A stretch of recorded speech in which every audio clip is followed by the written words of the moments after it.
Assalamualaikum teman-teman. Kembali lagi bersama saya, Nazmi Aulia Rahmah. Di video kali ini, saya ingin memberikan sebuah tips, yaitu tips menghafal Al-Quran dan memperkuat ingatan hafalan.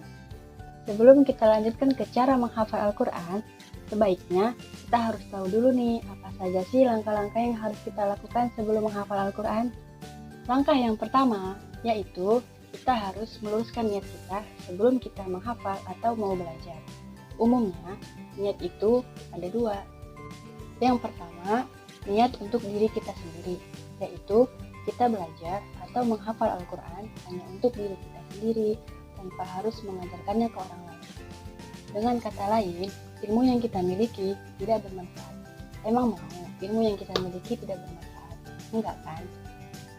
Yang kedua, belajar atau mengumpulkan ilmu memiliki tujuan tertentu. Misalnya, kita sekolah hanya ingin mendapatkan ijazah atau mendapatkan pekerjaan dan sebagainya. Jadi, sebenarnya niat yang paling benar itu niatkan semua karena Allah. Kita mau melakukan apapun, kita harus niat karena Allah, bukan karena apa-apa. Jadikan niat utama hanya untuk beribadah kepada Allah. Mudah-mudahan kita semua dapat menghafal, memahami, dan mengamalkan Al-Quran. Langkah yang kedua, yaitu kesungguhan. Di dalam menuntut ilmu atau menghafal Al-Quran, kita harus sungguh-sungguh. Karena kalau kita tidak sungguh-sungguh dalam menghafal Al-Quran atau belajar, ilmu yang kita dapatkan juga tidak akan sempurna.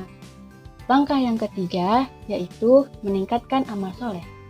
Karena ilmu itu cahaya, dan cahaya Allah itu hanya akan diberikan kepada orang yang beramal soleh. Langkah yang terakhir, yaitu kita harus meninggalkan maksiat. Nah, udah pada tahu kan apa saja langkah-langkah yang harus kita lakukan sebelum menghafal Al-Quran? Selanjutnya, yuk kita lanjut ke cara-cara menghafal Al-Quran. Sebelumnya, kita siapkan dulu nih Al-Quran yang ingin kita pakai. Usahakan jangan ganti-ganti Al-Quran, karena untuk mempermudah hafalan kita. Yang pertama, yaitu kita baca ayat yang ingin kita hafalkan sebanyak 10 atau 20 kali. Contohnya kayak gini nih. A'udzu billahi minasyaitonir rajim. Bismillahirrahmanirrahim.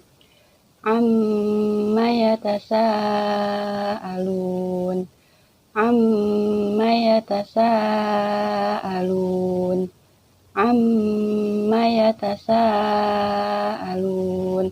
Pokoknya sampai 10 atau 20 kali. Yang kedua yaitu kita menutup Quran dan menghafalkan apa yang kita baca tadi. Contohnya, Amma yatasaalun Amma yatasaalun Amma yatasaalun sampai 10 atau 20 kali. Lanjutkan ke ayat berikutnya sama seperti tadi, yaitu membaca dan menghafalkan ayat tersebut sebanyak 10 sampai 20 kali. Setelah itu, menggabungkan semua ayat yang sudah dihafal, lalu diulangi sebanyak 10 sampai 20 kali. Sesuai panjang surat yang ingin dihafal, lakukan seperti tadi setiap 3 atau 5 ayat sampai akhir surat. Yang ketiga yaitu kita sering mengulangnya dalam bacaan surat. Setelah membaca surah Al-Fatihah, kita bisa membaca apa yang sudah kita hafalkan tadi, agar hafalan yang kita hafalkan tadi bisa melekat di dalam memori kita. Yang keempat yaitu kita harus sering-sering murojaah. Dan yang terakhir, harus selalu istiqomah. Semangat! Tetapi, cara ini bukanlah satu-satunya metode yang digunakan dalam menghafal Al-Quran. Metode ini merupakan metode yang paling mudah bagi saya untuk menghafal Al-Quran. Cukup sekian tips dari saya, semoga video kali ini bisa bermanfaat untuk kita semua. Mohon maaf jika masih banyak kekurangan. Sampai ketemu di video selanjutnya ya. Wassalamualaikum warahmatullahi wabarakatuh.